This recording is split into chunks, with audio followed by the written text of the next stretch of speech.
창밖으로 지나가는 사람들의 평범한 웃음을 보며 제 마음속에 흉터처럼 남은 지독한 통증이 오히려 자유의 증거라는 사실을 다시금 체감하곤 합니다.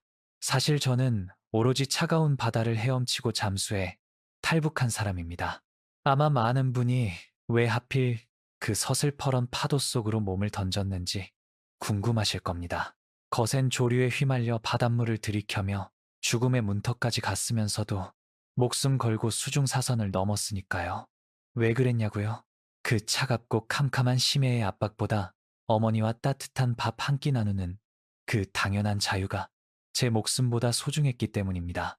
오늘 제가 들려드릴 이야기는 산소통 하나 없이 맨몸으로 바다를 건너 자유를 찾은 30대 청년의 이야기입니다. 잠시 구독과 좋아요 한 번씩 눌러주시면 매일 심장을 울리는 감동 이야기를 가장 먼저 만나보실 수 있습니다. 그럼 그날의 시퍼런 바다 이야기로 들어갑니다. 2000년대 초반 서해의 짠바람은 뼈마디가 시릴 정도로 매서웠습니다. 제가 처음 해군 부대로 배치를 받던 날, 군용 트럭에서 내리자마자 맡았던 그 비릿한 소금 냄새가 지금도 코끝에 선명하게 남아 있습니다. 제 이름은 한진우입니다. 평안남도 평성 출신으로 아버지는 일찍 여의였지만 어머니가 장마당에서 힘겹게 장사를 하며 저를 키워내셨죠. 성분이 아주 나쁘지는 않았기에 저는 해군 잠수병이라는 귀한 보직을 받을 수 있었습니다. 남포 근처의 해군 기지는 녹슨 철문과 낡은 시멘트 건물이 가득한 삭막한 곳이었죠. 먼지 날리는 트럭 짐칸에서 내려 짐을 제대로 챙기기도 전에 날카로운 고함 소리가 사방을 때렸습니다. 저는 정신이 번쩍 들어서 관등 성명을 대고 빳빳하게 차렷 자세를 취했죠. 야, 신병, 멍하니 서서 바다 구경하러 왔어? 당장 짐이나 옮기라. 제 앞에 서 있던 장교는 사나운 눈매로 제 몰골을 한참이나 훑어보았습니다. 그는 제 각 잡힌 자세가 마음에 들지 않는지 지휘봉으로 제 가슴팍을 툭툭 치며 비릿한 웃음을 지었죠. 저는 목청을 높여 대답했습니다. 전사 한진우, 신규 배치 명 받았음매. 제 대답을 들은 장교는 가소롭다는 듯 혀를 찼습니다. 그리고는 제 어깨를 지휘봉으로 다시 한번 강하게 내리누르며 차갑게 말했습니다.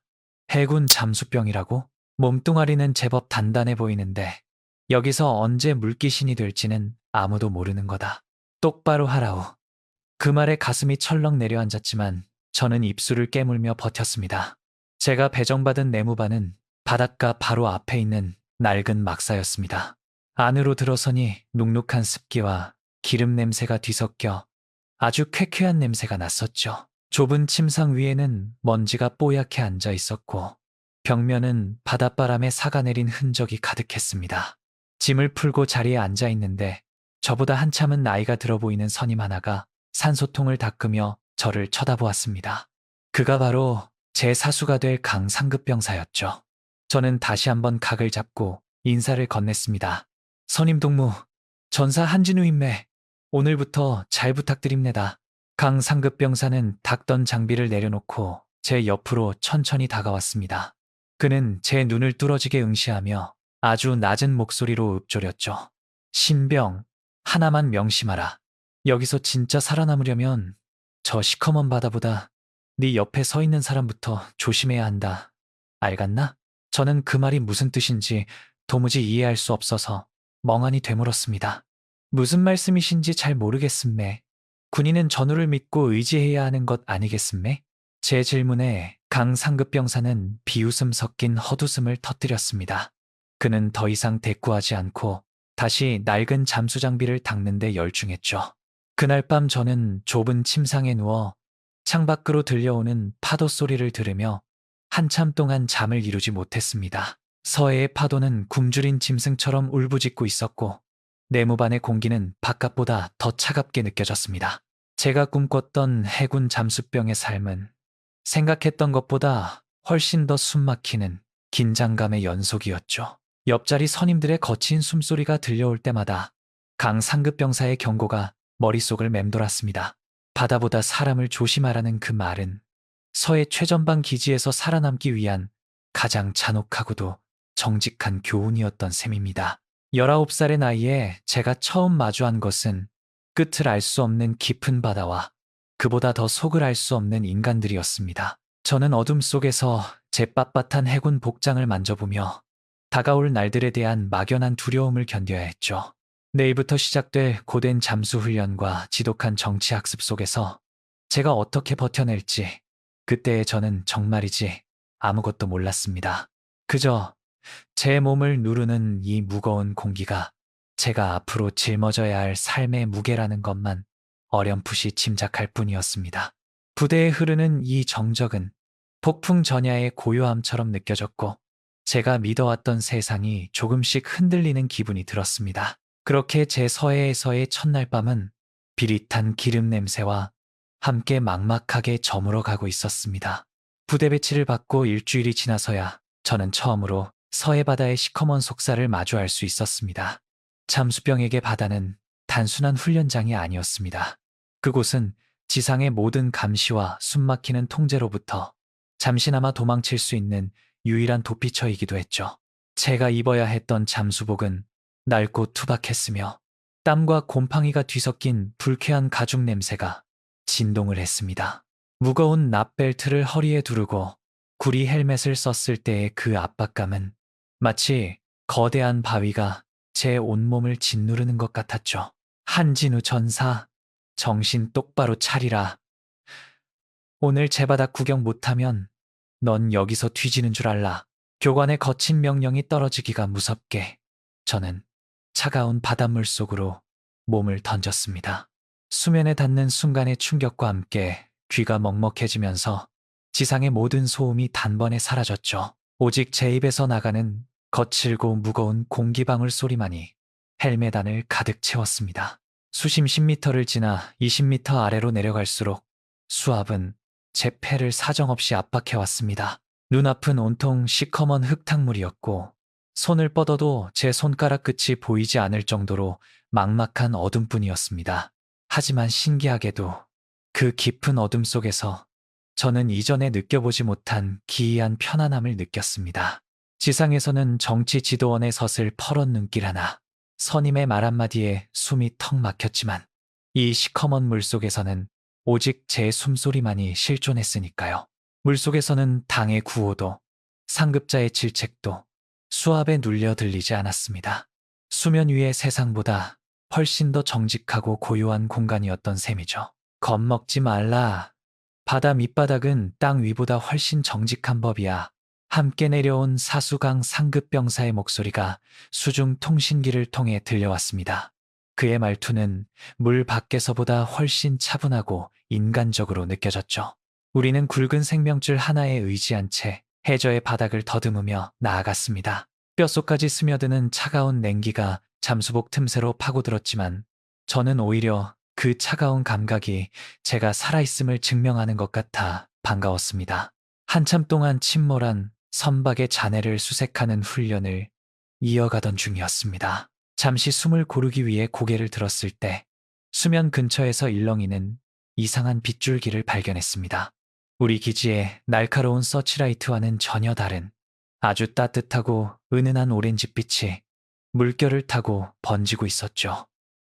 저도 모르게 홀린 듯 그 빛을 향해 시선을 고정했습니다. 그것은 멀리 남쪽 해역에서 조업 중인 남조선 배들이 내뿜는 불빛이었습니다. 강선임 동무, 저 멀리 반짝거리는 무시기는 무엇인매? 제 질문에 강 상급병사는 잠시 동작을 멈추고 그 빛을 응시했습니다. 그의 숨소리가 통신기 너머로 유독 거칠게 들려왔죠. 그는 한참 동안 침묵을 지키다가 아주 낮고 서늘한 목소리로 대답했습니다. 저건 남조선 괴뢰들 배다. 눈길도 주지 말라. 저건 사람 홀려 죽이는 독이 든 빛이야. 알갔나? 그의 경고에도 불구하고 제 마음속에는 묘한 파동이 일기 시작했습니다. 우리가 매일같이 교육받던 굶주리고 헐벗은 남조선의 모습과는 너무나도 동떨어진 따뜻한 빛이었기 때문이죠.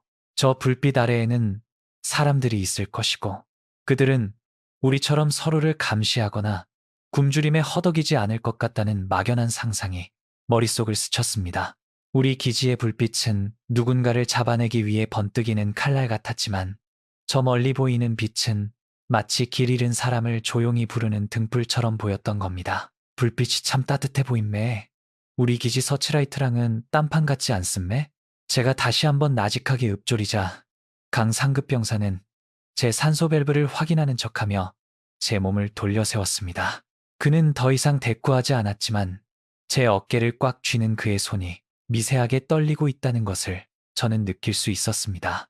우리는 그렇게 한참 동안 말없이 서로를 마주보며 물속에서 시간을 보냈죠. 수면 위로 올라오기 직전 저는 마지막으로 그 오렌지빛을 가슴 깊은 곳에 새겼습니다. 그것이 제 평온했던 믿음을 무너뜨릴 거대한 폭풍의 전조가 될 줄은 그때는 꿈에도 몰랐습니다. 정신 똑바로 차리라. 여긴 전장이지. 놀이터가 아니란 말이야. 훈련을 마치고 물 밖으로 나오자마자 교관에 거친 군화발이 제 정강이를 때렸습니다. 훈련 중에 딴청을 피웠다는 게 이유였죠. 진흙바닥에 고꾸라지며 짠물을 뱉어냈지만 제 머릿속에는 여전히 그 따뜻한 불빛의 잔상이 선명하게 남아 있었습니다. 수면 아래의 세계는 고요하고 평화로웠지만 수면 위의 현실은 다시금 비릿한 소금기와 욕설, 그리고 고통뿐이었습니다. 박철민 소자가 수용소의 담장을 넘겨다보며 느꼈을 그 막막한 의문이 저에게는 서해의 깊은 바닷속에서 남쪽의 불빛을 보며 처음으로 싹트기 시작했습니다. 그렇게 제 인생의 첫 번째 균열은 수심 20m 아래에서 시작되고 있었던 것이죠. 2003년의 봄은 유독 길고 배고픈 계절이었습니다. 군량 및 보급이 사실상 끊기면서 병사들은 매일 소금기만 겨우 도는 묽은 옥수수 죽으로 끼니를 때워야 했죠. 잠수훈련은 엄청난 체력을 소모하는 일인데 먹는 것이 부실하니 동료들은 하나둘 기력을 잃고 쓰러져 나갔습니다. 그러던 어느 날 밤이었습니다. 잠이 오지 않아 바람을 쐬러 창고 뒤편으로 걸어갔을 때 어둠 속에서 낯익은 엔진 소리가 들려왔죠. 부대의 군수 과장인 최 소자의 전용 트럭이었습니다. 트럭 짐칸에는 하얀 쌀포대와 설탕 가마니가 가득 실려 있었고 최 소자는 운전병과 함께 그것들을 분주하게 옮기고 있었습니다. 병사들이 먹어야 할 식량이 민간 장마당으로 팔려나가기 위해 트럭에 실리고 있었던 겁니다. 저는 담벼락 뒤에 몸을 숨긴 채 그 광경을 지켜보았습니다. 최 소자는 주변을 살피더니 운전병에게 아주 낮게 말했죠. 서둘러라. 장마당 놈들이 기다리고 있으니까 이번 장부에서는 쏙 뺀 걸로 하라오. 운전병은 익숙하다는 듯 고개를 끄덕이며 쌀포대를 던져 올렸습니다. 병사들은 배가 고파서 훈련 중에 정신을 잃고 바닷물을 들이키는데 당에 충성스러운 간부라는 자들은 그 쌀을 팔아 제 배를 채우고 있었습니다. 저는 그 장면을 끝까지 지켜보며 주먹을 꽉 쥐었습니다. 그들이 떠난 자리에는 떨어진 쌀알 몇 톨만이 흩어져 있었고 제 가슴 속에는 설명하기 힘든 서늘한 불신이 차오르기 시작했죠. 그로부터 사흘 뒤 고향 평성에서 전보가 한 통 날아왔습니다. 어머니가 영양실조와 지병이 겹쳐 위독하시다는 소식이었죠. 저는 앞뒤 가릴 것 없이 전보를 들고 중대장실로 뛰어갔습니다. 저는 중대장 앞에 무릎을 꿇고 간절하게 애원했습니다. 중대장 동무, 어머니가 마지막이실지도 모릅니다. 딱 하루만이라도 고향에 다녀오게 해주십시오. 중대장은 제가 내민 전보를 힐끗 보더니 책상 위에 던져버렸습니다. 그는 태연하게 담배를 피우며 창밖을 내다볼 뿐이었죠. 제 절박한 목소리는 그에게 아무런 울림도 주지 못하는 것 같았습니다. 중대장은 연기를 길게 내뿜으며 차갑게 내뱉었습니다. 한진우 전사, 지금 잠수 임무가 산더미처럼 쌓여 있는데 고작 집안일로 자리를 비우겠다는 거냐? 저는 바닥에 머리를 조아리며 다시 한번 간청했습니다. 눈물이 바닥으로 뚝뚝 떨어졌죠. 임무는 밤을 새워서라도 다 끝내놓겠음매.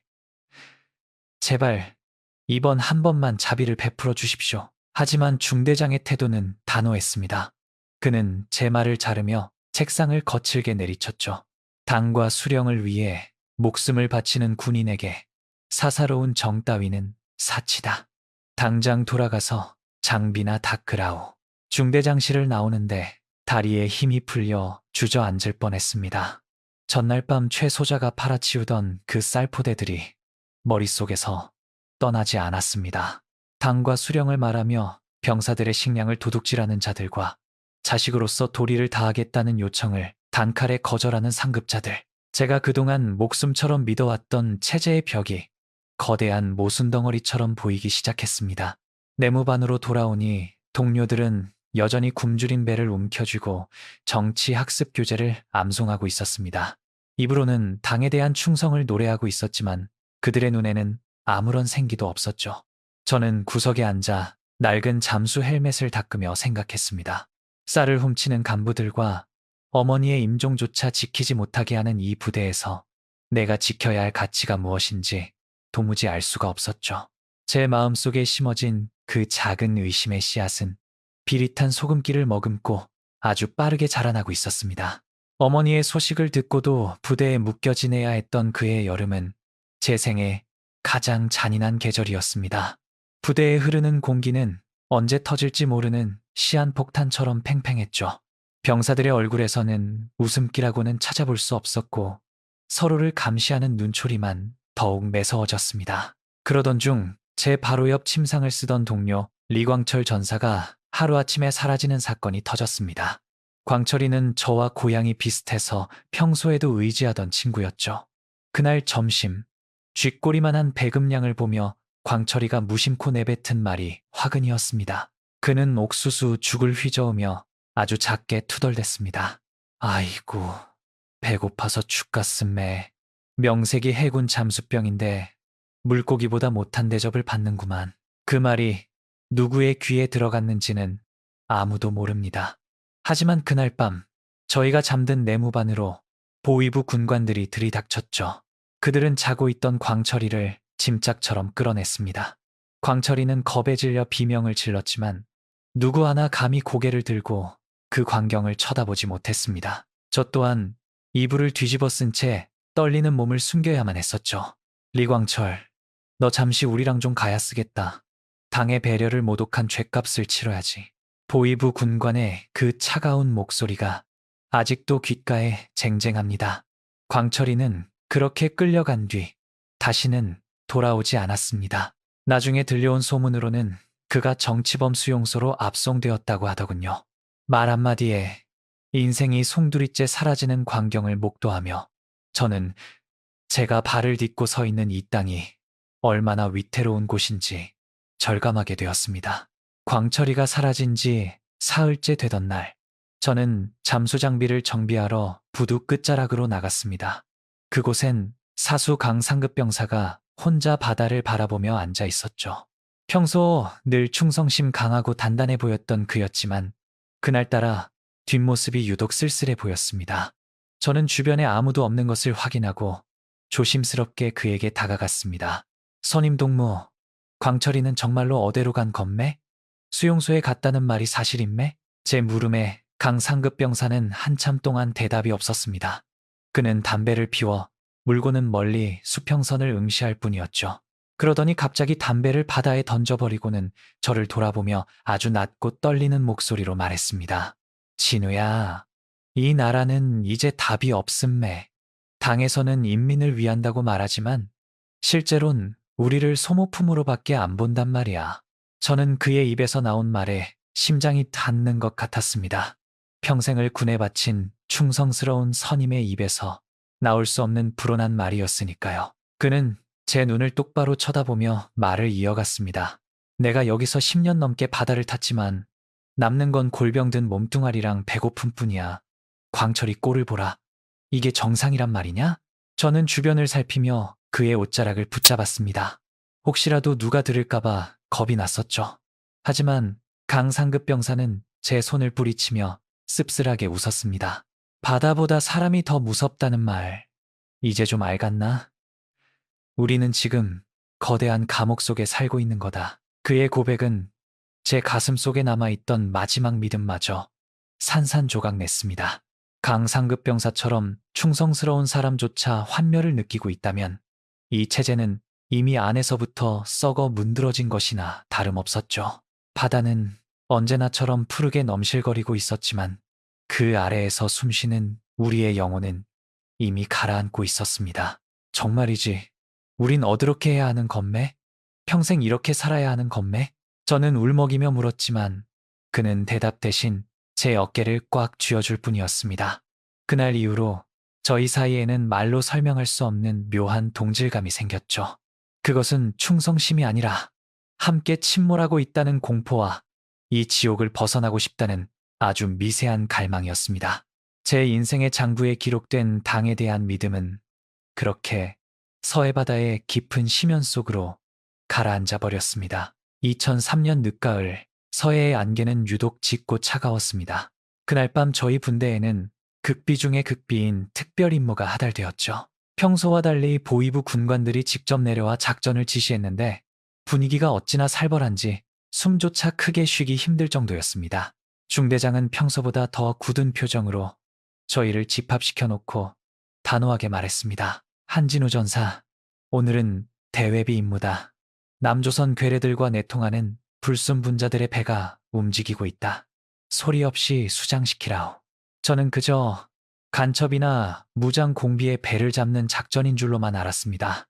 제 주특기인 심해 잠수 기술을 이용해 목표 선박의 밑바닥에 소형 폭발물을 부착하는 임무였죠. 어둠을 틈타 고무보트를 타고 해상 경계선 근처까지 접근했을 때 저 멀리 낡은 목선 한 척이 안개 속에서 일렁이는 것이 보였습니다.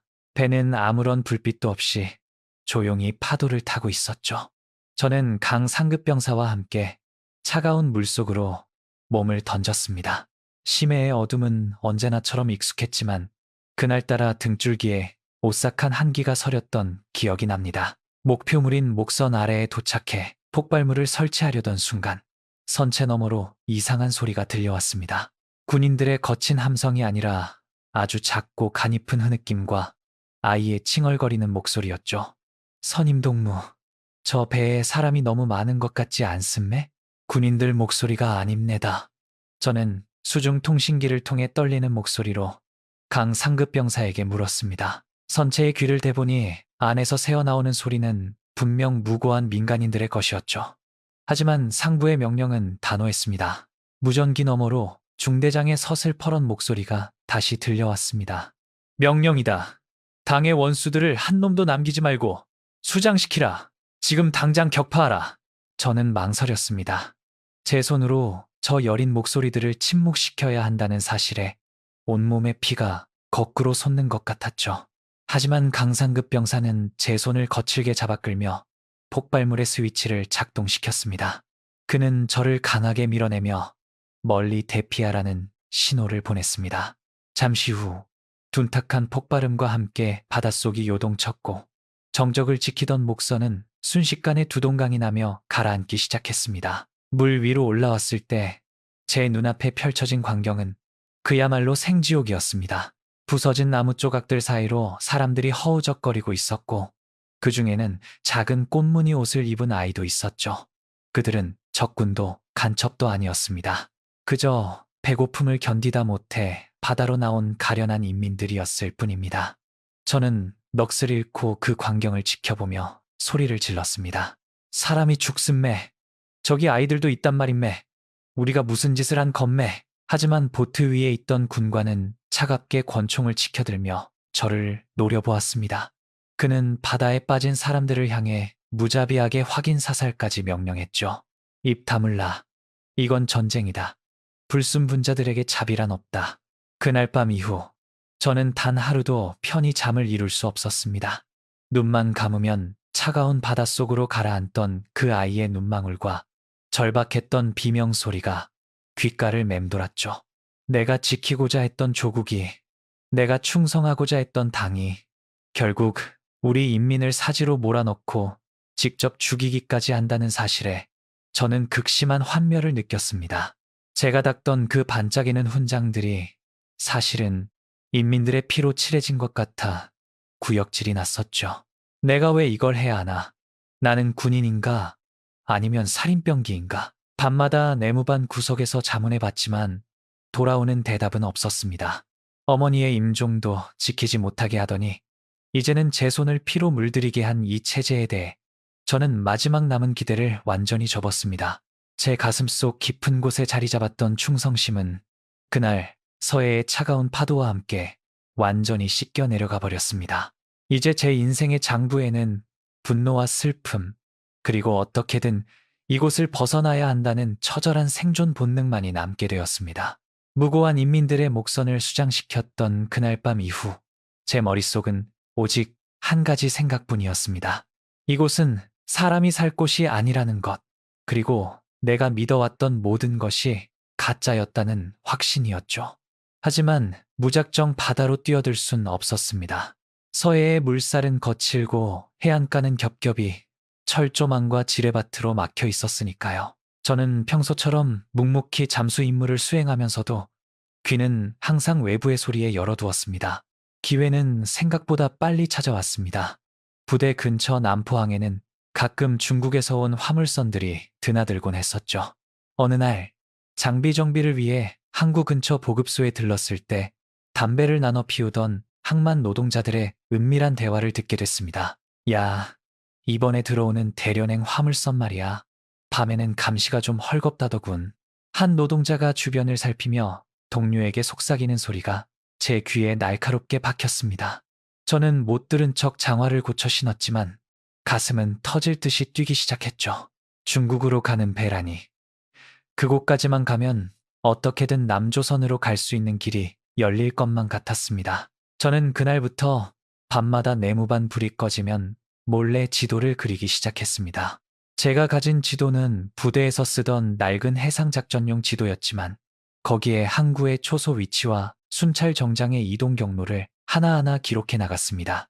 몽당 연필을 굴리며 선을 그을 때마다 손이 떨렸지만 그 지도는 제게 단순한 종이가 아니라 자유로 가는 유일한 생명줄이었습니다. 어두운 침상 밑에서 몰래 지도를 펼쳐볼 때면 그동안 느꼈던 공포는 사라지고 묘한 희망이 차오르곤 했었죠. 진우야, 너 요즘 밤마다 무시기하네? 잠 안 자고 꼼지락거리는 거 다 안다. 갑자기 들려온 사수강 상급병사의 목소리에 저는 소스라치게 놀라 지도를 품 안에 숨겼습니다. 식은땀이 등줄기를 타고 흘러내렸죠. 하지만 그는 이미 모든 것을 눈치챈 듯한 눈빛이었습니다. 그는 제 옆에 앉아 아무 말 없이 제 어깨를 툭 쳤습니다. 선임 동무, 아무것도 아닙니다. 그냥 잠이 안 와서 그렇음매. 제 서투른 변명에도 그는 비릿한 웃음을 지으며 창밖의 먼 바다를 바라봤습니다. 그러더니 아주 낮고 신중한 목소리로 덧붙였죠. 숨기지 말라. 내 눈을 보면 다 안다. 나도 예전엔 너처럼 지도 좀 그려봤거든. 그의 고백에 저는 얼어붙고 말았습니다. 강 상급병사 또한 탈출을 꿈꿨다는 사실에 동질감보다 먼저 두려움이 앞섰으니까요. 하지만 그는 저를 고발하는 대신 품 안에서 낡은 나침반 하나를 꺼내 제 손에 쥐어주었습니다. 가려거든 확실하게 가라. 어설프게 움직이다간 광철이 꼴나는 거다. 알겠나? 그가 건네준 나침반은 차가웠지만 그것을 쥔 제 손바닥은 뜨겁게 달아올랐습니다. 이제 저 혼자만의 상상이 아니었습니다. 누군가 제 뜻을 알고 있고 심지어 도와주고 있다는 사실이 저를 더욱 대담하게 만들었죠. 저는 그날 밤 지도를 완성하며 다짐했습니다. 이 지옥 같은 바다를 건너 반드시 저 멀리 보이는 남쪽의 따뜻한 불빛 아래로 가겠노라고 말입니다. 그날 이후 제 일상은 완전히 달라졌습니다. 훈련 중에 매질을 당해도 아프지 않았고 옥수수 죽이 목구멍을 넘어가지 않아도 웃음이 났습니다. 머릿속에서는 이미 수천 번도 더 배 밑바닥에 숨어 바다를 건너는 상상을 하고 있었거든요. 제가 지키던 이 총칼이 언젠가 제 심장을 겨눌지도 모른다는 공포보다 단 한 번이라도 사람답게 살아보고 싶다는 갈망이 훨씬 더 컸던 셈입니다. 정말이지, 저 강 너머에는 정말로 자유라는 게 있겠음매? 저는 밤마다 창밖의 별을 보며 나직하게 물었습니다. 대답해주는 이는 없었지만 품 안의 지도는 매일 밤 조금씩 더 구체적인 탈출의 길을 보여주고 있었습니다. 그것은 제가 19년 평생 처음으로 제 의지로 그려낸 제 인생의 새로운 장부였습니다. 결심을 굳힌 뒤부터 제 시계는 오직 탈출의 날을 향해서만 움직이기 시작했습니다. 무턱대고 바다에 몸을 던지는 건 극단적 선택행위나 다름없었기에 저는 잠수병으로서의 이점을 최대한 살릴 수 있는 계획을 짰죠. 남포항에 드나드는 화물선 중 대련으로 나가는 청천강호가 제 목표였습니다. 그 배는 한 달에 2번 정기적으로 출항하는데 선체가 크고 낡아서 제가 숨어들 구석이 많아 보였거든요. 저는 잠수 임무를 수행하는 틈틈이 항만 노동자들과 접촉하며 출항 일정을 살폈습니다. 담배 몇 개비를 뇌물로 쥐어주며 얻어낸 정보는 귀중했죠.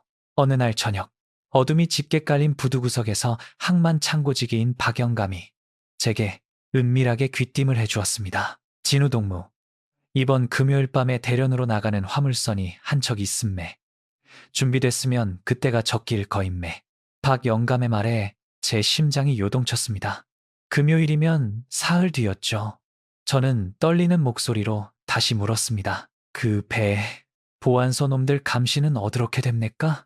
밑바닥까지 뒤지진 않겠음매? 박영감은 주변을 살피더니 제 귀에 대고 속삭였죠. 그는 이미 제가 무슨 생각을 하는지 다 알고 있는 눈치였습니다. 보안서 놈들이 교대하는 새벽 2시가 딱 적기임매.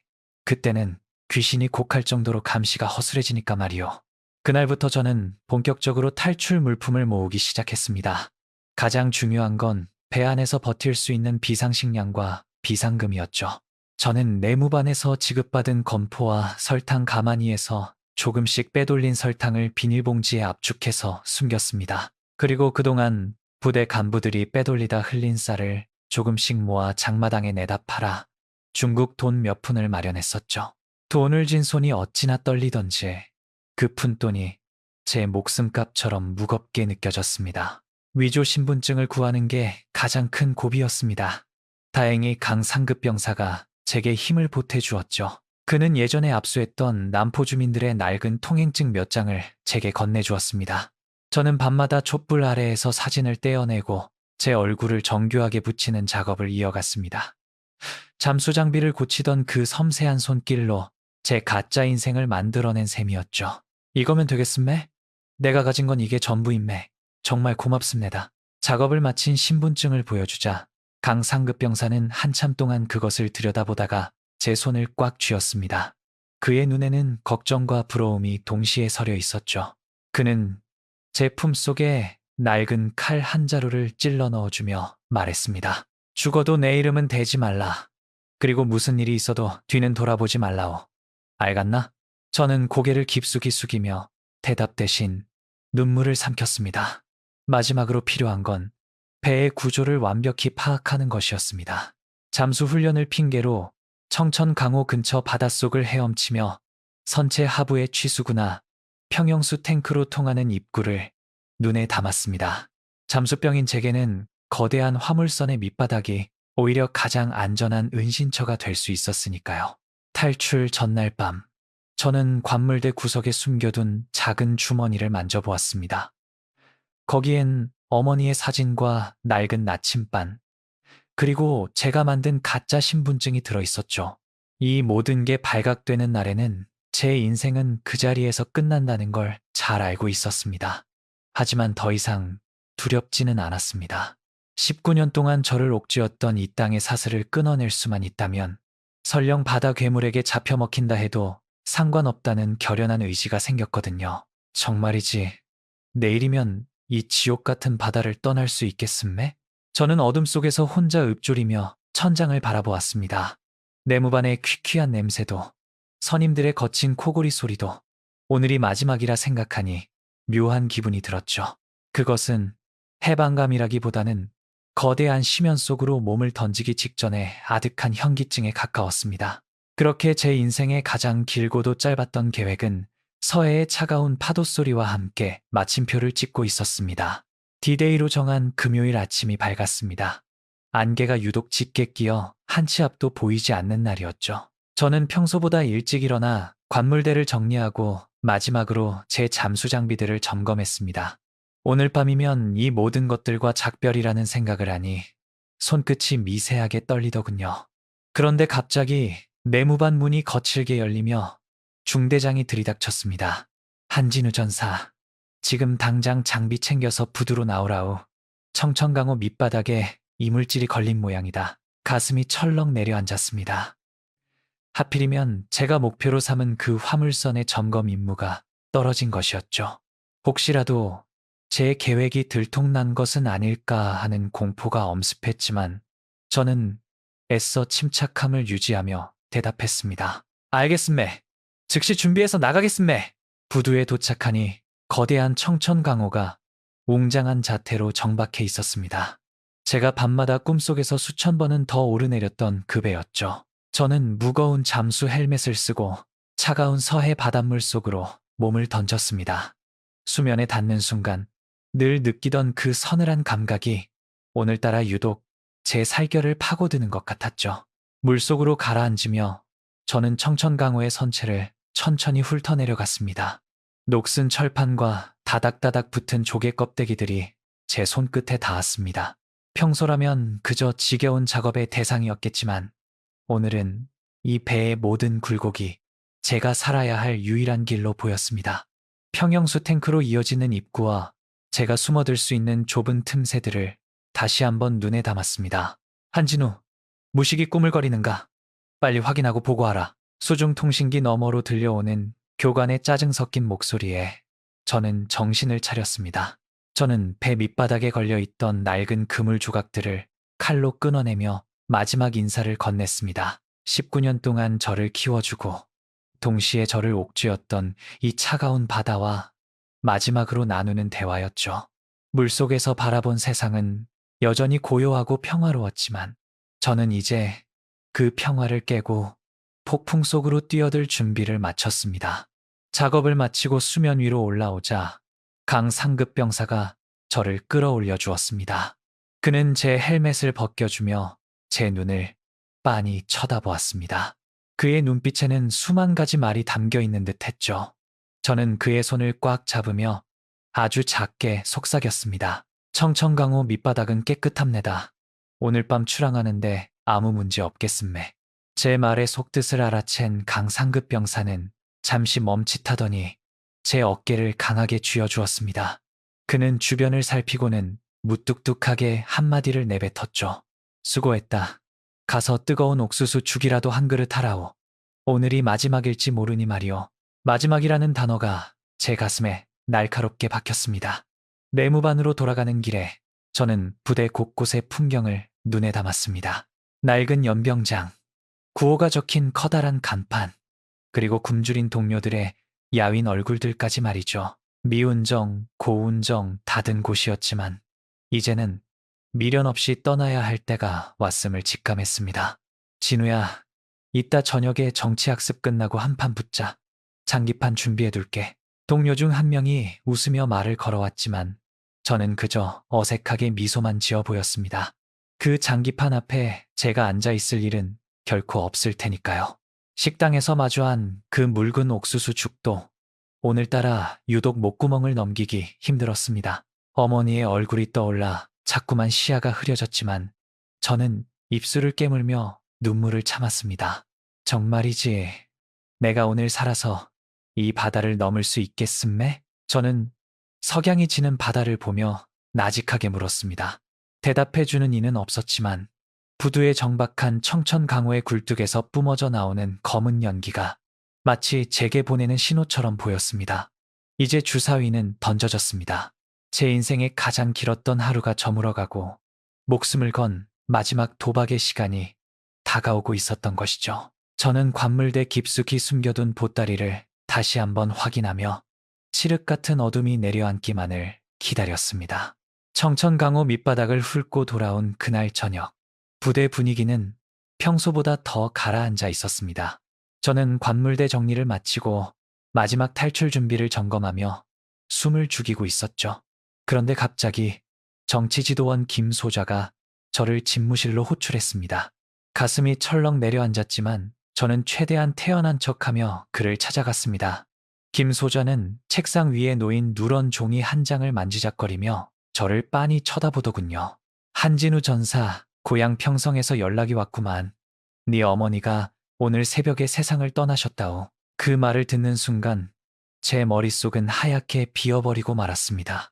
분명 사흘 전 전보를 받았을 때만 해도 위독하시다는 소식이었는데 기어이 마지막 인사조차 나누지 못한 채 눈을 감으신 것이었죠. 저는 떨리는 목소리로 간신히 입을 열었습니다. 지도원 동무, 그게 정말임매? 우리 어머니가 정말로 돌아가셨단 말임매? 김 소자는 아무런 감정 없는 눈빛으로 고개를 끄덕였습니다. 저는 그 자리에 무릎을 꿇고 다시 한번 애원했죠. 삼장에서 중대장에게 거절당했던 그 기억이 떠올랐지만 이번만큼은 포기할 수 없었습니다.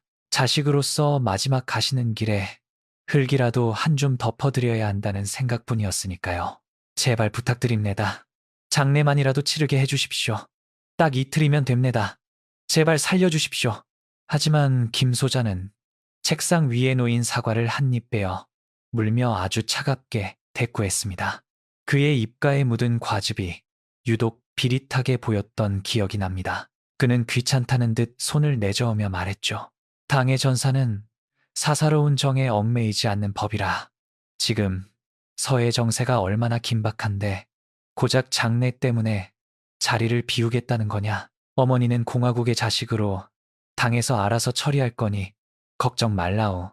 당에서 알아서 처리한다는 말은 결국 연고도 없는 산기 때문에 거적대기 하나 덮어 대충 묻어버리겠다는 뜻이었습니다.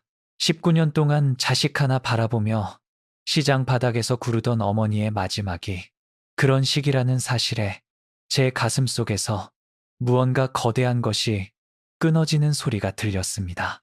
저는 부들부들 떨리는 주먹을 꽉 쥔 채 고개를 숙였습니다.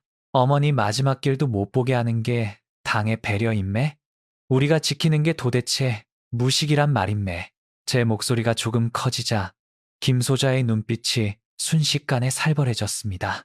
그는 먹던 사과를 바닥에 내동댕이 치며 제 턱을 구하발로 치켜들었죠. 이 새끼 보라우. 내 놈 정신 상태가 벌써 썩어 빠졌구만. 보위부에 넘겨줘야 정신을 차리겠나? 당장 나가서 장비나 닦으라우. 내일 새벽에 특별 훈련이 있으니까. 집무실을 나오는데 눈앞이 온통 핏빛으로 물든 것 같았습니다. 복도를 지나가는데 간부 식당에서는 고기 굽는 냄새와 함께 간부들의 웃음소리가 새어나오고 있었죠. 병사들은 배가 고파 옥수수 죽도 못 먹고 어머니의 임종도 못 지키는데 저들은 저렇게 배를 채우며 충성을 말하고 있었습니다. 저는 그 순간 깨달았습니다. 이곳은 더 이상 제 조국도 제 집도 아니라는 사실을 말이죠. 이곳은 오직 사람의 영혼을 갉아먹는 거대한 무덤일 뿐이었습니다. 이제 여기 있을 이유가 하나도 없음매. 정말로 단 하나도 남지 않았음매. 저는 내무반 구석에 앉아 낡은 잠수 장비를 닦으며 나직하게 읊조렸습니다. 제 가슴 속에 남아있던 마지막 충성심의 부스러기조차 분노라는 불길에 휩싸여 제가 되어버린 셈이었죠. 사수강 상급 병사가 제 곁으로 다가와 아무 말 없이 제 어깨를 꽉 쥐어주었습니다. 그의 눈에도 슬픔과 분노가 가득 차 있는 것이 보였습니다. 밤이 깊어지자 저는 관물대 깊숙이 숨겨뒀던 보따리를 꺼냈습니다. 이제 주저할 이유는 사라졌습니다. 어머니를 죽음으로 몰아넣고 그 마지막 가시는 길마저 가로막은 이 땅에 더 이상 미련은 없었으니까요. 저는 어머니의 사진을 품에 안고 칠흑 같은 어둠이 내려앉은 바다를 향해 마지막 결심을 굳혔습니다. 오늘 밤 저는 잠수병의 이름이 아니라 한 인간으로서 저 차가운 바다를 건너기로 했습니다. 제 인생의 세 번째 균열은 그렇게 거대한 폭발이 되어 저를 사지로, 아니 자유의 길로 밀어넣고 있었습니다. 새벽 2시가 가까워지자 서해의 안개는 한치 앞을 분간할 수 없을 정도로 자욱하게 깔렸습니다. 저는 관물대 밑에 숨겨뒀던 보따리를 품에 안고 소리 없이 내무반을 빠져나왔죠. 심장이 어찌나 세게 뛰던지 그 소리가 복도 전체에 울려 퍼지는 것 같아 매 순간 발걸음을 멈춰야 했습니다. 19년 동안 익숙했던 부대의 지형이었지만 그날 밤만큼은 곳곳에 숨은 그림자들이 저를 덮치려는 괴물처럼 보였던 기억이 납니다. 저는 미리 파악해둔 초소의 사각지대를 따라 해안가 부두로 기어갔습니다. 몸을 바짝 낮추고 진흙 바닥을 굴러가며 청천강호가 정박해 있는 삼부두까지 도달했죠. 거대한 화물선의 실루엣이 안개 속에서 위용을 드러냈습니다.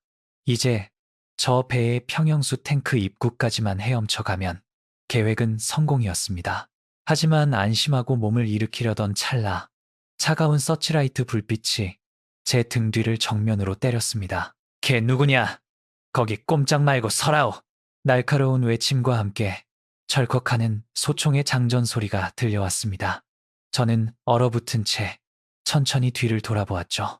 그곳엔 야간 순찰을 돌던 어린 전사 한 명이 총구를 겨누고 서 있었습니다.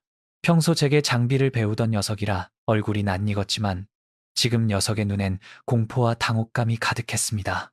저는 떨리는 목소리로 녀석의 이름을 불렀습니다. 명철아 나다. 잠수소대의 한진우 전사인매. 장비에 문제가 좀 있어서 확인하러 나온 거니까 총 좀 내리라오. 제 어설픈 변명에도 녀석은 총구를 거두지 않았습니다. 명철이는 제 품에 안긴 보따리와 가슴에 달린 비정상적인 장비들을 훑어보더니 입술을 파르르 떨었죠. 녀석도 바보가 아니었습니다. 이 새벽에 보따리를 들고 부두 구석을 기어다니는 잠수병이 무엇을 하려는지 금방 눈치챈 모양이었습니다. 한 전사 동무, 지금 그 보따리는 무식이 임매? 이 시간에 어디로 가려고 하는 건매? 명철이의 목소리는 갈라져 있었습니다. 저는 천천히 녀석에게 다가가며 애원하는 눈빛을 보냈습니다. 지금 여기서 이 녀석을 제압하지 못하면 제 인생은 끝이었습니다. 하지만 차마 어린 녀석에게 손을 댈 수가 없어 저는 마지막으로 진심을 다해 매달렸습니다. 명철아, 내 말 좀 들어보라. 나 우리 어머니 임종도 못 지켰다오. 이대로 여기서 짐승처럼 죽고 싶지 않음매. 한 번만, 딱 한 번만 눈 감아주면 안 되겠나? 제 처절한 부탁에 명철이의 눈동자가 크게 흔들렸습니다. 녀석의 총구도 바닥을 향해 조금씩 내려가고 있었죠. 하지만 그 순간 부대 본부 쪽에서 또 다른 순찰대의 발소리와 함께 서치라이트 불빛이 저희 쪽을 향해 쏟아졌습니다. 당황한 명철이는 겁에 질린 표정으로 하늘을 향해 총을 쏘며 비명을 질렀습니다. 탈영자다. 여기 탈영자가 나타났다오. 고요했던 새벽의 정적을 깨고 날카로운 총성이 울려 퍼졌습니다. 그와 동시에 부대 전체의 비상경보 사이렌이 요란하게 울리기 시작했죠. 삐 하고 울리는 그 불길한 소리는 제 심장을 도려내는 것 같았습니다. 저는 더 이상 망설일 시간이 없었습니다. 보따리를 고쳐매고 안개 속으로 몸을 던져 달리기 시작했습니다. 거기 서라. 서지 않으면 발포와 같다. 등 뒤에서 수십 명의 발소리와 고함 소리가 들려왔습니다. 서치라이트 불빛들이 안개를 뚫고 제 발치를 집요하게 쫓아왔죠. 저는 부두에 적치된 화물들 사이를 이리저리 누비며 필사적으로 바다를 향해 질주했습니다. 계획했던 청천강호 잠입은 이미 물 건너간 상황이었습니다. 이제는 오직 잡히느냐, 아니면 저 시커먼 바다에 몸을 던져 죽느냐의 선택만이 남았을 뿐이었죠. 저는 쏟아지는 총탄을 피해 부두 끝자락의 낡은 창고 안으로 몸을 숨겼습니다. 밖에서는 군견들의 짖는 소리와 보위부 군관들의 거친 명령 소리가 점점 가까워지고 있었습니다.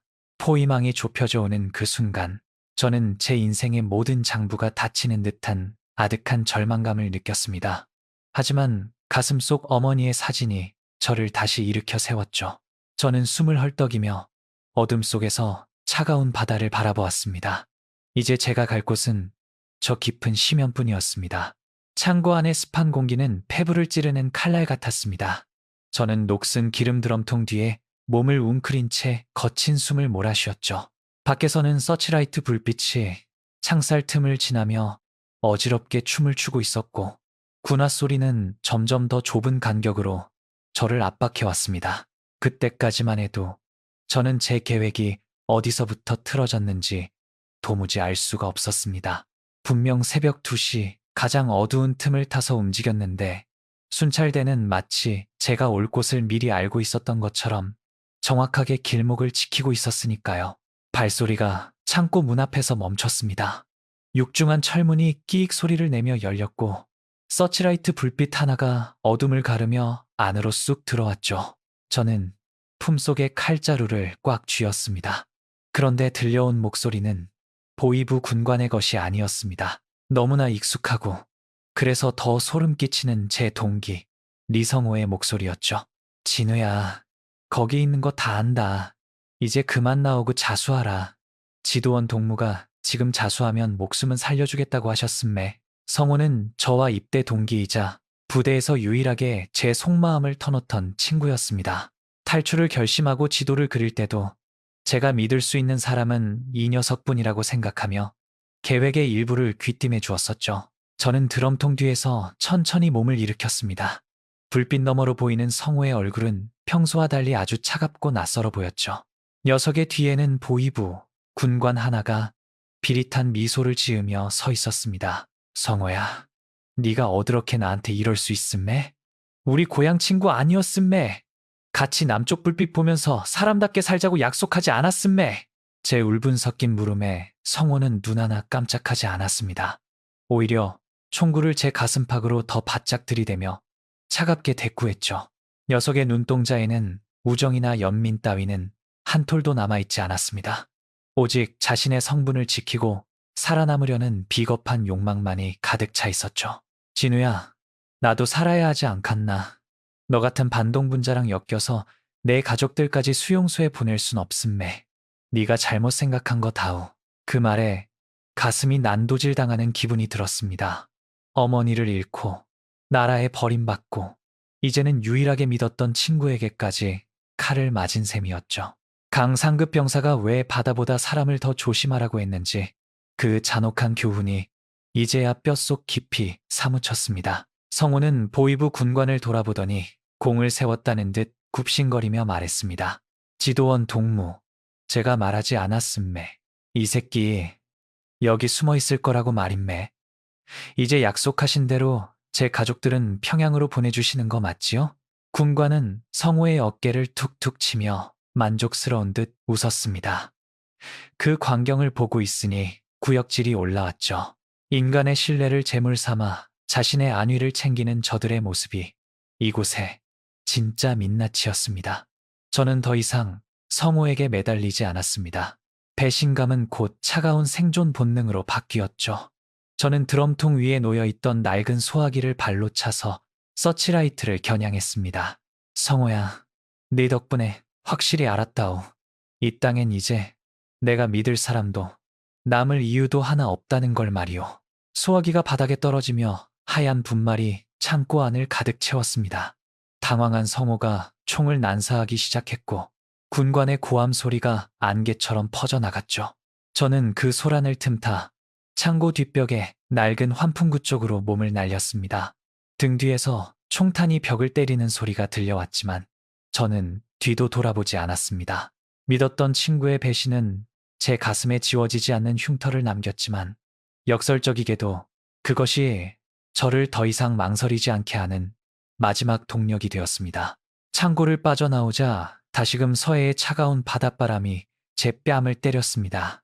이제 부대 안에는 제가 갈 곳이 없었습니다. 앞에는 검은 파도가 넘실거리는 절벽이, 뒤에는 저를 사냥하려는 사냥개들이 들이닥치고 있었죠. 저는 헐떡이는 숨을 몰아쉬며 해안가 절벽을 향해 달리기 시작했습니다. 제 인생의 가장 아팠던 결사는 그렇게 믿었던 사람의 차가운 눈빛과 함께 마무리되고 있었습니다. 이제 남은 건 제 육신을 건 마지막 사투뿐이었습니다. 창고를 빠져나와 갯벌로 내달리는 제 발걸음은 이미 제 것이 아니었습니다. 뒤편에서 들려오는 요란한 호각 소리와 군견들의 짖는 소리가 안개를 뚫고 제 고막을 찢어놓을 듯 울려 퍼졌죠. 2000년대 초반의 서해 해안가는 그야말로 거대한 덫이나 다름없었습니다. 썰물 때라 드러난 시커먼 갯벌은 제 장화를 배처럼 잡아당겼고 한 걸음을 뗄 때마다 온몸의 기운이 빠져나가는 기분이 들었죠. 정지하라. 정지하지 않으면 발사하겠다. 등 뒤에서 들려오는 보위부 군관의 고함 소리와 함께 날카로운 총성이 고요한 새벽 공기를 갈랐습니다. 탕하는 소리와 함께 제 머리 옆으로 총탄이 지나가며 갯벌 흙탕물을 튀겼죠. 저는 본능적으로 몸을 낮추며 지그재그로 달렸습니다. 서치라이트 불빛들이 안개 속에서 거대한 칼날처럼 휘둘러지며 제 발치를 집요하게 쫓아오고 있었던 겁니다. 저기 임매, 저기 바닷가 쪽으로 뜁내다. 저를 밀고 했던 성호의 목소리가 다시금 들려왔습니다. 녀석은 공을 세우겠다는 일념 하나로 가장 앞장서서 저를 추격하고 있었죠. 그 목소리를 들을 때마다 제 가슴 속에서는 뜨거운 불덩이가 치밀어 올랐지만 지금은 분노보다 생존이 먼저였습니다. 저는 숨이 턱끝까지 차올라 폐가 터질 것 같은 통증을 느꼈지만 멈출 수 없었습니다. 여기서 멈추는 순간 제 인생은 차가운 수용소의 흙바닥에서 끝날 것이 자명했으니까요. 상관없다. 생포할 필요 없으니 숨만 끊어놓으라오. 군관의 무자비한 명령이 떨어지자 총성은 더욱 빗발치기 시작했습니다. 탄환이 제 주변의 갯벌에 박힐 때마다 둔탁한 소리가 났고 저는 죽음의 그림자가 제 뒷덜미를 낚아채려 하는 환각에 시달렸죠. 갯벌을 지나 해안가 절벽 쪽으로 방향을 틀었을 때 제 눈앞에는 깎아지른 듯한 바위산이 나타났습니다. 그곳은 부대에서 극단적 선택바위라고 부를 만큼 험하고 높은 곳이었지만 저에게는 마지막 남은 유일한 퇴로였습니다. 저는 손톱이 빠질 듯 바위를 움켜쥐며 절벽을 기어 올랐습니다. 등 뒤에서는 서치라이트가 제 등을 훤히 비추고 있었고 아래쪽에서는 추격대원들이 바위 밑까지 들이닥쳐 소리를 지르고 있었죠. 진우야, 이제 포기하라. 거기서 떨어지면 뼈도 못 추린단 말임매. 성호의 마지막 외침이 들려왔지만 저는 대답 대신 피 묻은 손으로 바위 끝을 부여잡았습니다. 간신히 절벽 정상에 올라섰을 때 제 앞에는 끝을 알 수 없는 칠흑 같은 서해 바다가 펼쳐져 있었습니다. 거친 파도가 절벽 아래 바위에 부딪히며 하얀 포마를 일으키고 있었고 그 소리는 마치 저를 부르는 거대한 짐승의 울음소리처럼 들렸습니다. 어머니, 저를 좀 지켜주십시오. 제발 이번 한 번만 살려주십시오. 저는 가슴 속의 어머니 사진을 다시 한번 꽉 눌러 맸습니다. 뒤를 돌아보니 성호와 보위부 군관들이 총구를 겨눈 채 절벽 위로 올라오고 있었죠. 이제 더 이상 물러설 곳도 숨을 곳도 없었습니다. 앞에는 죽음 같은 바다가, 뒤에는 짐승 같은 인간들이 저를 기다리고 있었던 겁니다. 저는 차가운 바닷바람을 온몸으로 맞으며 깊은 숨을 들이마셨습니다. 이제 정말 갈 곳이 이 바다뿐임매. 너희들 손엔 절대로 안 잡힌다오. 저는 추격대원들을 향해 마지막으로 소리쳤습니다. 군관이 방아쇠를 당기려는 찰나 저는 주저없이 몸을 날려 어둠 속으로 몸을 던졌습니다. 제 몸이 중력을 이기지 못하고 허공을 가르는 순간 세상의 모든 소음이 멀어지고 오직 세차게 불어오는 바람 소리만이 제 귓가를 스쳐 지나갔습니다. 그것은 19년 동안 저를 얽매였던 사슬이 끊어지는 자유의 소리이자 새로운 지옥으로 들어가는 입구의 문소리이기도 했죠. 저는 그렇게 제 육신을 건 마지막 추격전의 마침표를 찍으며 차가운 서해의 심연 속으로 추락했습니다. 수면에 닿는 순간 바닷물은 부드러운 액체가 아니라 거대한 콘크리트 벽처럼 제 온몸을 때렸습니다. 귓가에서는 웅 하는 굉음이 울렸고 폐 속에 남아있던 마지막 공기마저 입 밖으로 터져나왔죠. 정신이 아득해졌지만 잠수병으로 다져진 생존 본능이 제 사지를 움직이게 했습니다. 저는 본능적으로 팔다리를 휘저으며 심해의 어둠 속으로 더 깊이 파고들었습니다.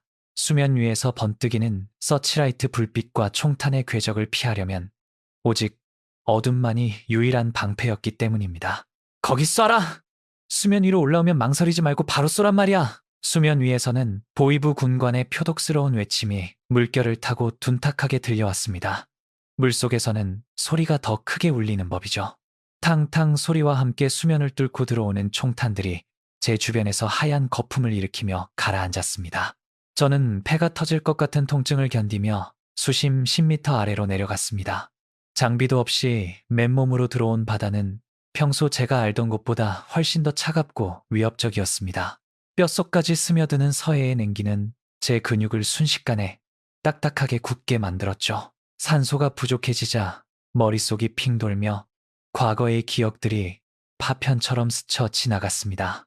저를 배신한 성호의 차가운 눈빛, 제 장례 요청을 비웃던 김소자의 입가, 그리고 끝내 지켜드리지 못한 어머니의 야윈 얼굴까지 말입니다. 눈물이 차올랐지만 바닷물에 섞여 형체도 없이 사라졌습니다. 저는 어둠 속에서 제 가슴팍을 부여잡으며 스스로에게 속삭였습니다. 여기서 죽을 순 없음매. 절대로 이렇게 허망하게 못 죽습니다. 입 밖으로 나오지 못한 외침이 가슴 속에서 울려 퍼졌습니다. 잠시 후 정신이 혼미해지는 와중에 예전 교관의 목소리가 환청처럼 들려왔죠. 훈련 중 제가 숨을 참지 못하고 허우적거릴 때마다 그가 제 뺨을 때리며 하던 말이었습니다. 물속에선 공포가 가장 큰 적이다. 평정을 잃고 허우적대면 그 자리가 바로 네 무덤이야. 알겠나? 저는 그 목소리에 정신을 가다듬고 맥박을 늦추려 애썼습니다. 산소를 아껴야 했습니다. 수면 위에서는 추격대원들의 보트 엔진 소리가 가깝게 들려왔고 저는 물살을 따라 남쪽으로 조금이라도 더 멀리 나아가기 위해 필사적으로 발길질을 했습니다. 하지만 맨몸으로 거친 조류를 거스르는 일은 불가능에 가까웠죠. 다리에 쥐가 나기 시작했고 감각이 사라진 손끝은 이미 제 의지대로 움직이지 않았습니다. 어느 순간 제 시야가 서서히 어두워지며 몸이 해저 바닥으로 가라앉는 느낌이 들었습니다. 모든 것을 포기하고 싶다는 유혹이 머릿속을 지배하기 시작했죠. 차라리 이대로 잠들면 이 고통도, 배신도, 배고픔도 다 끝날 것 같다는 생각이 들었습니다. 그때였습니다. 칠흑 같은 심연 너머로 이장에서 보았던 그 오렌지빛 잔상이 다시금 일렁였습니다. 그것은 실존하는 불빛이 아니라 제 갈망이 만들어낸 환상이었을지도 모르지만 그 온기는 제 차갑게 식어가는 심장을 다시 뛰게 만들었습니다. 진우야, 살아야 한다. 어떻게든 살아서 사람답게 한 번은 살아봐야 하지 않겠니? 어머니의 목소리였습니다. 환각 속에서 어머니는 제 손을 잡아 이끌어주는 것 같았죠. 저는 마지막 남은 힘을 쥐어짜내어 수면을 향해 발을 찼습니다. 폐가 찢어질 듯한 고통을 뚫고 수면 위로 고개를 내밀었을 때 차가운 새벽 공기가 제 허파 속으로 쏟아져 들어왔습니다. 주변을 살펴보니 다행히 안개가 더 짙어져 추격대원들의 보트는 저 멀리서 헛된 불빛만 쏘아대고 있었습니다. 남쪽 불빛을 따라가라. 거기가 네가 살 길이다. 강 상급 병사가 나침반을 건네며 했던 말이 귓가를 스쳤습니다. 저는 품 안에서 젖은 나침반을 꺼내보려 했지만 손이 너무 떨려 제대로 확인할 수 없었죠. 하지만 몸에 닿는 물살의 방향과 별빛의 위치를 보며 저는 본능적으로 남쪽을 향해 헤엄치기 시작했습니다. 체온은 급격히 떨어졌고 입술은 파랗게 질려 감각이 없었지만 제 인생의 마지막 장부를 여기서 덮을 수는 없었습니다. 파도는 끊임없이 제 얼굴을 때리며 저를 집어삼키려 했습니다. 저는 파도에 휩쓸려 몇 번이고 물을 들이켜며 구역질을 했지만 멈추지 않았습니다. 저 멀리 수평선 끝에서 아주 미세하게 깜빡이는 빛 하나가 보였습니다. 그것이 남조선의 등대인지 아니면 나를 죽이러 오는 또 다른 사냥개의 눈빛인지는 알 수 없었습니다. 하지만 저는 그 빛을 향해 제 남은 생명을 던지기로 했습니다. 그것은 절망의 끝에서 마주한 마지막 희망의 동아줄이었으니까요. 제 인생에서 가장 길고도 처절했던 그 밤, 저는 서해의 거친 심연 속에서 홀로 죽음과 싸우고 있었습니다. 등 뒤에 남겨진 조국은 저를 배신자라 부르며 총을 쏘아댔지만 제 앞에 펼쳐진 어둠은 저를 자유라는 이름의 사지로 부르고 있었던 것이죠. 저는 그렇게 감각이 사라져가는 육신을 이끌고 칠흑 같은 바다 한가운데에서 절체절명의 사투를 이어갔습니다. 얼마나 헤엄쳤을까요? 이제 제 몸은 제 의지가 아니라 조류가 이끄는 대로 흘러가는 나무 토막이나 다름없었습니다. 팔다리는 이미 감각이 사라진 지 오래였고 차가운 바닷물은 제 체온을 남김없이 앗아가 버렸죠. 저체온증이 찾아오자 기묘한 현상이 나타났습니다. 온몸이 얼음처럼 차가운데 가슴속 어딘가에서는 뜨거운 불덩이가 치밀어 오르는 듯한 착각이 들었거든요. 이것이 사람들이 말하는 죽기 직전의 헛것인가 싶어 덜컥 겁이 났습니다. 진우야, 정신 똑바로 차리라. 여기서 잠들면 끝이다. 환청처럼 들려온 강상급 병사의 목소리에 저는 겨우 감기려는 눈꺼풀을 치켜떴습니다. 사방은 여전히 칠흑 같은 어둠이었지만 저 멀리서 다시금 그 오렌지빛이 일렁였습니다. 아까보다 훨씬 선명하고 가까웠죠. 그것은 환각이 아니었습니다. 거친 파도 너머로 일정한 간격을 두고 깜빡이는 등대의 불빛이었던 셈이죠. 저는 마지막 남은 생명의 불꽃을 끌어모아 굳어버린 팔을 내저었습니다. 그때였습니다. 등 뒤에서 육중한 기계음이 들려왔습니다. 부대에서 쓰던 고속 정찰정의 엔진 소리였죠. 안개가 짙어 보이지는 않았지만 소리는 수면을 타고 아주 가깝게 다가오고 있었습니다. 보이부 놈들이 끝까지 저를 포기하지 않고 추적해온 것이었죠. 서치라이트 불빛이 안개 속을 칼질하듯 훑고 지나갔습니다. 거기 어디 숨었나? 당의 반역자 놈, 어차피 이 바다를 못 벗어난다오. 메가폰을 통해 울려 퍼지는 군관의 목소리는 파도 소리보다 더 위협적이었습니다. 저는 본능적으로 숨을 들이마시고 다시 물속으로 몸을 숨겼습니다.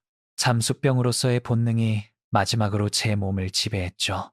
장비도 없이 맨몸으로 들어간 수십 5미터 아래는 고요했습니다. 위에서는 정찰정이 제 머리 위를 지나가는 진동이 느껴졌고 저는 수중에서 제 심장 소리를 들으며 죽음을 기다리는 사형수처럼 웅크렸습니다. 폐가 타들어가는 고통이 극에 달했을 때 제 손끝에 둥글고 딱딱한 무언가가 걸렸습니다. 그것은 해상 경계선을 표시하는 커다란 부표였죠. 저는 그 부표의 쇠사슬을 필사적으로 부여잡았습니다. 쇠사슬에 돋아난 굴 껍데기들이 제 손바닥을 사정없이 찢어 놓았지만 아픔도 느껴지지 않았습니다. 오직 이 사슬만이 저를 저승으로 끌고 가려는 조류로부터 지켜줄 유일한 동아줄이었으니까요. 정찰정의 엔진 소리가 조금씩 멀어지는 것을 확인하고 저는 수면 위로 고개를 내밀었습니다. 안개는 아까보다 더 짙어져서 이제는 한 치 앞도 보이지 않았죠. 하지만 부표 너머로 흐르는 물살의 방향이 바뀌고 있었습니다. 서해의 거친 조류가 북에서 남으로 저를 밀어내고 있었던 겁니다. 저는 부표를 놓아주고 조류에 몸을 맡겼습니다. 이제 정말로 경계선을 넘은 건매? 이 파도가 나를 남쪽으로 데려다주는 건매? 저는 소리내어 물었지만 대답은 오직 파도의 포효뿐이었습니다. 정신이 가물가물해질 무렵 제 눈앞에 거대한 그림자 하나가 나타났습니다. 정찰정과는 다른 묵직하고 거무스름한 형태였죠. 저는 다시 한번 공포에 질려 몸을 피하려 했지만 그 배의 돛대 위에서 펄럭이는 깃발을 보는 순간 멈출 수밖에 없었습니다. 안개 속에서 일렁이는 그 문양은 제가 평생 괴뢰의 상징이라 배웠던 태극기였죠. 저는 목소리도 나오지 않는 마른 목구멍을 쥐어짜내어 비명을 질렀습니다. 사람 살려주십시오! 여기 사람 있습니다! 제발 살려주십시오! 제 목소리는 파도 소리에 묻혀 가니프게 흩어졌습니다. 배는 저를 보지 못한 듯 천천히 지나가려 했죠. 저는 마지막 힘을 다해 그 배를 향해 헤엄쳤습니다. 죽음이 코앞에 닿았다는 공포보다 이 기회를 놓치면 다시는 태양을 보지 못할 것이라는 절망이 저를 움직이게 했습니다. 배의 선미 쪽에서 내려진 낡은 그물에 제 손이 닿는 순간 저는 그대로 의식을 놓아버렸습니다. 어이, 거기 누구야? 김 선장, 여기 뭐가 걸렸어? 사람이야. 투박하지만 정겨운 남도 사투리가 귓가를 스쳤습니다. 제가 북한에서 들어보지 못한 억세면서도 따뜻한 남조선 사람의 목소리였죠. 그들은 거칠게 저를 끌어올렸고 차가운 갑판 위에 내동댕이 쳐진 제 몸 위로 두꺼운 담요가 덮였습니다. 입안으로 흘러들어오는 따뜻한 물의 온기가 제가 살아있음을 일깨워 주었습니다. 정신 차려봐. 이봐요. 당신 어디서 온 거야? 선원 한 명이 제 뺨을 가볍게 때리며 물었습니다. 저는 떨리는 눈을 간신히 떠서 그를 바라보았습니다. 그의 눈에는 보이부 군관들의 살기 어린 눈빛도 성호의 비겁한 욕망도 없었습니다. 그저 물에 빠진 생명을 걱정하는 평범한 인간의 눈동자가 있었죠. 저는 그의 옷자락을 붙잡으며 마지막으로 한마디를 내뱉었습니다. 북에서 왔습니다. 저도 사람인매. 제발 살려만 주십시오. 그 말을 끝으로 제 시야는 완전히 차단되었습니다. 19년 동안 저를 짓눌렀던 거대한 어둠이 걷히고 제 생에 가장 눈부시고 따뜻한 오렌지빛 평화가 저를 감싸 안았습니다. 서해의 유령으로 불렸던 잠수병 한진우가 죽고 자유를 갈망하던 한 인간이 다시 태어나는 순간이었죠. 제가 건너온 그 시커먼 바다는 이제 더 이상 무덤이 아니라 제 새로운 인생의 장부를 열어준 거대한 시작의 통로가 되었습니다. 눈을 떴을 때 제 감각을 가장 먼저 자극했던 것은 지독한 소독약 냄새였습니다. 북한 부대 내무반에 찌든 기름 냄새나 갯벌의 비릿한 흙내와는 전혀 다른 낯설고도 깨끗한 냄새였죠. 천장은 눈이 시릴 정도로 하였고 제 몸을 덮은 이불은 평생 느껴본 적 없는 부드러운 감촉이었습니다. 제가 죽어서 천국에 온 것은 아닐까 하는 생각이 들 정도로 모든 것이 비현실적이었죠. 진우 씨, 이제 정신이 좀 드세요? 여기는 인천의 한 병원입니다. 안심하세요. 침대 옆에 앉아있던 정장을 입은 사내가 부드러운 목소리로 말을 건넸습니다.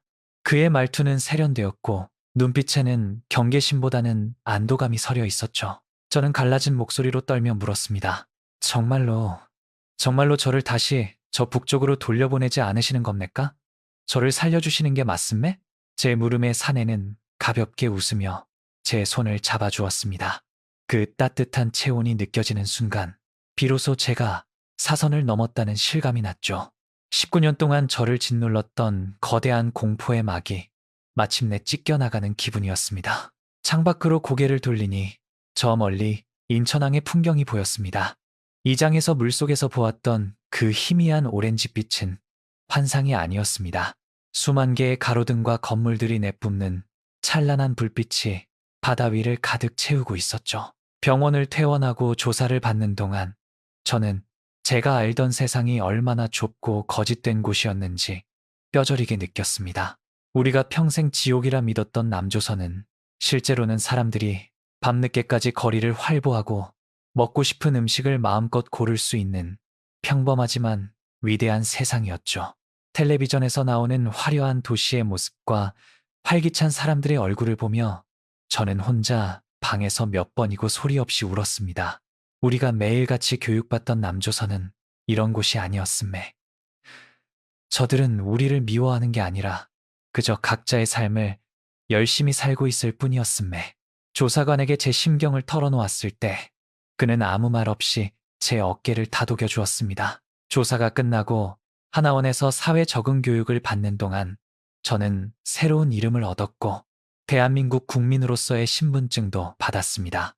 몽당 연필로 낡은 지도 위에 탈출 경로를 그리던 그 전사 한진우는 이제 없었습니다.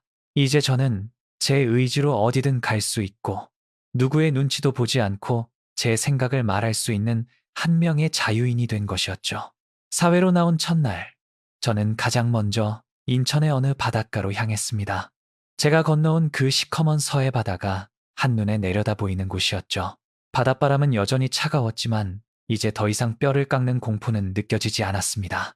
파도는 여전히 북에서 남으로, 남에서 북으로 쉼없이 흐르고 있었습니다. 문득 저 너머에 남겨진 사수 강 상급병사와 저를 배신했던 성호, 그리고 끝내 지켜드리지 못한 어머니의 야윈 모습이 떠올랐습니다. 바다는 죄가 없음내다. 그저 그 바다를 갈라놓은 사람들의 마음이 지옥이었을 뿐임매.